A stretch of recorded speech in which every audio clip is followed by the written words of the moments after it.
Golden Black Live, segment 3, it's down to 2 of us. And we want to thank our sponsors, Triple X, on the hill but on the level, a Purdue tradition since 1929. We were in there last week for a fun visit with Mitch Daniels, etc. And, of course, John Basham and the good folks at Basham Reynolds. John getting ready for basketball season, and he'll be yelling at the officials before long. And, of course, Hilton Garden when tomorrow's a big day, State HGI tonight. And State Farm agent Trent Johnson.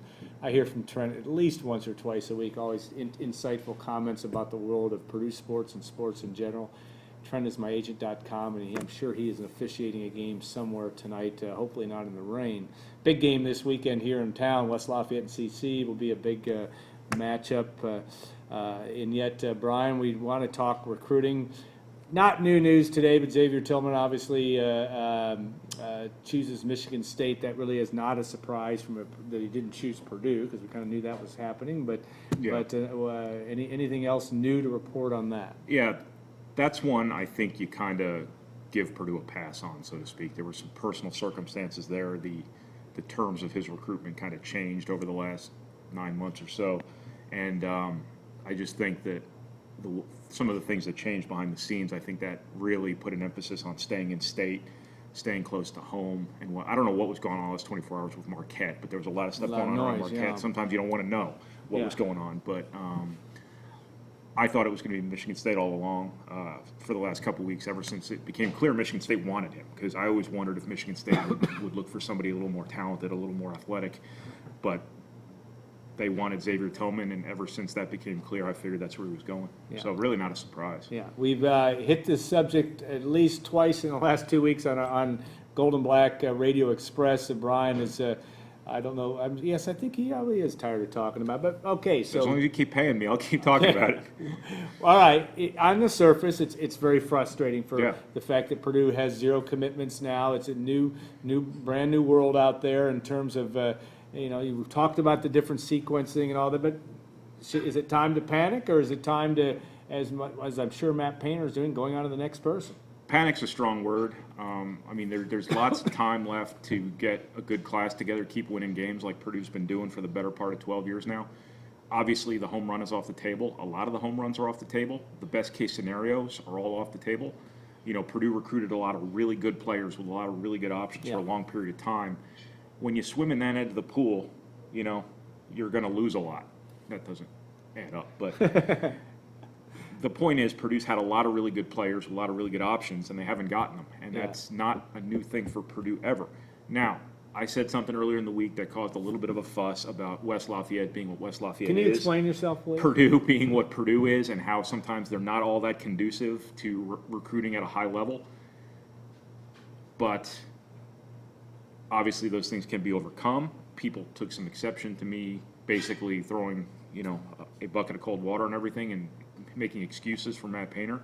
A lot of things can be true at once. Could Matt Painter be a better salesman? Yes, of course. Could they do a better job getting people excited about Purdue? Yes, of course. We've talked a lot about what Matt Painter is as a recruiter, how he does it, why he does it, and I don't think that's going to change anytime soon. He is honest. I know coaches who've literally gotten down on their knees for recruits. Literally gotten down on their knees for recruits.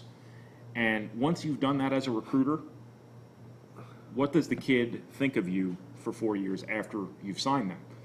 His whole thing is he's trying to set his culture on the front end instead of the back end, and he's trying to recruit players under the terms that he wants to coach them one day. That does not help getting elite teenagers to want to come play for your program. It helps you maybe after they've gotten to your campus a little bit, but it does not help you get them in the first place, especially when you're in these situations where they're at one place one weekend, your place the next, another place the next, when maybe some of the challenges at Purdue that are very real are maybe amplified a little bit. That was my point about this. Purdue's never come into the fall where they've gotten into this sequence of visits where guys are taking 3 visits in 3 weekends, and it's really creating a comparison point. The best thing Purdue has going for it in basketball recruiting is an unbelievable fan base and an unbelievable home court advantage, or home court environment. You cannot show those things off in August and September.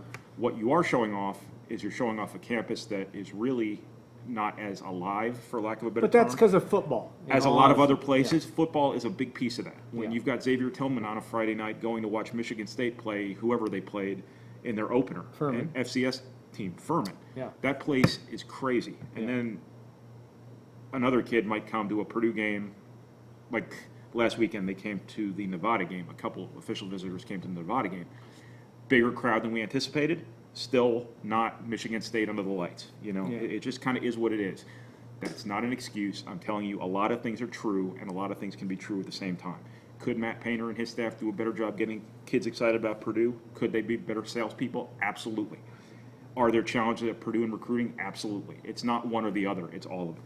Yeah, and the story will, we've talked also, will continue to unfold because they do have spots to fill, but we've also talked about this hasn't really ever changed under Matt Painter, but the desire to you're not going to reach on kids, so they still have to be up to some standard of what he wants in a basketball player before he's going to take a kid or offer a kid. So I mean, it's not like they're going to just go out and grab anybody at this point. Yeah, I mean, I think that's And the board is not empty. I mean, that's the other thing too. one of the points that's being lost in all this is the fact that Purdue has lost a lot of really good players to a lot of really good programs or for really good reasons. And, sometimes things are just out of your control. Like I said before, could Purdue do a better job? Sure. You are judged by your results. Matt Painter will tell you you're judged by the kids you sign, not the kids you don't sign. That is true to an extent, but I don't know if that's true anymore in the court of public opinion. However, I think that, when you recruit the best players you can and put a lot of work into it, nobody puts more work into it than Matt Painter. I mean, there can't be a head coach who's more involved in recruiting. He went to Spain for 2 weeks to watch Jaren Jackson. I mean, you can't fault them for effort. But again, when you're recruiting a lot of the best kids in the country, your batting average is not going to be very good. And I know Purdue hoped to hit a grand slam this year, and after a couple of the runners came off base, they hoped to hit a 2-run homer. A couple of those runners came off base, and now it seems like the home run class is off the table, basically, based on the long-time targets. That doesn't mean Purdue can't go find good players in the next month and then in the spring, and nobody knows better than Purdue how things have a funny way of working out.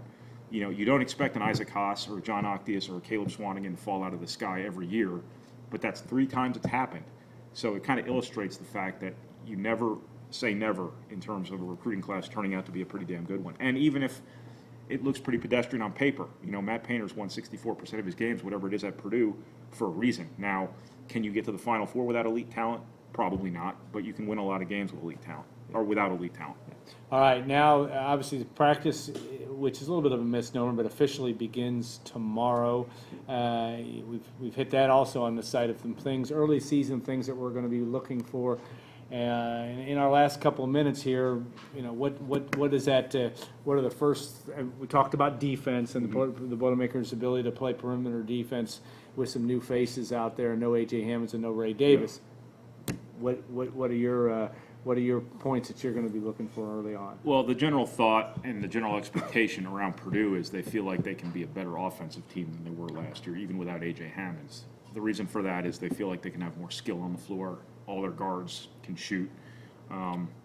But I think the bigger issue is Purdue's got to recreate itself defensively. A.J. Hammonds is a void they cannot replace.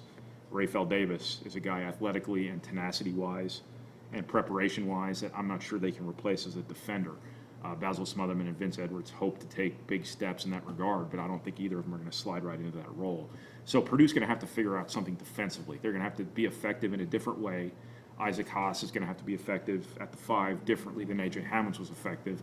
Purdue's going to have to maybe figure out some things schematically as to how to best put their players in positions to succeed, because they don't have the athleticism on the wing that they've had before, and they weren't the most athletic team in the country on the wing before.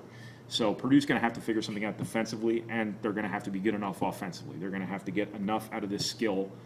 Dakota Mathias and Ryan Klein are going to have to be good. They're going to have to be consistent shooters. They're going to have to, keep making good decisions like they did last year. The point guard play is going to have to take a step up. People assume it will, because P.J. Thompson's, experienced now. You have an experienced backup in Spike Albrecht coming in. Carson Edwards gives them a little bit of an added dimension in the backcourt. Caleb Swanigan, I think, being their backup 5 to Isaac Haas, I think gives them some really intriguing matchup dynamics. When Vince Edwards moves back to the 4, I think that gives them some really advantageous matchup advantages too. Purdue can play a lot of different ways on paper. They can play big with Isaac Haas and Caleb Swanigan at the 4. They can play small with Swanigan at the 5, Edwards at the 4. And I just think you are going to see a team that has a chance to be a better offensive team. But they have to have poise, when they need poise. When they have a lead with 5 minutes to go, they have to, not lose their minds. And that was kind of an intangible thing. People talk about the press. Yeah, sure, Purdue needs to be better against the press, absolutely, positively. But more importantly, bigger than that, from an intangible sense, they have to have that poise and that composure that they did not have last year when they came apart at the seams in those critical situations. Unless that changes, Purdue's going to keep losing games they should win, and it could undo their season, for the third year in a row. And if that happens, that would be a huge missed opportunity because this team has a chance to be very good. Yeah, no question about that. To be continued on that front because there'll be a lot more, obviously, and we're only just about a month away from the first men's basketball exhibition game. Of course, Villanova will come calling early on in November the 14th, I believe it is, for a big matchup, early season matchup in Mackey. All right, we want to thank our sponsors, XXX, On the Hill but on the Level, as Purdue tradition since 1929. John Basham, the good folks at Basham Reynolds, Trent Johnson and State Farm, Agent Trent Johnson, that is, and of course Hilton Garden Inn, and all the good folks that helped put this on, Cammie, Gordon. We appreciate that very much, and we will look forward to, if you missed part of this, you can also watch the replay. Dave Shondell's interview is well worth a watch. We appreciate Dave and Kyle Charters joining us as well. We'll be back next week. We hope to be in Mackey Arena to talk to Coach Matt Painter. We're hoping to get the schedule to work out for that. 2 weeks from now, we are looking at doing a kind of a fun show with the Rose Bowl team. The 50-year anniversary. We'll hopefully have Bob Greasy and some others that will be part of that show, and that will be fun too on October the 13th. And so a lot to look forward to on Gold and Black Live as the show continues throughout the course of the season. All right, we'll see you next week, and we will be ready, whether we'll be in Mackey or whether we'll be here. We'll keep you posted on the site, let you know. So have a great week, everybody, and we'll see you on Gold and Black Live.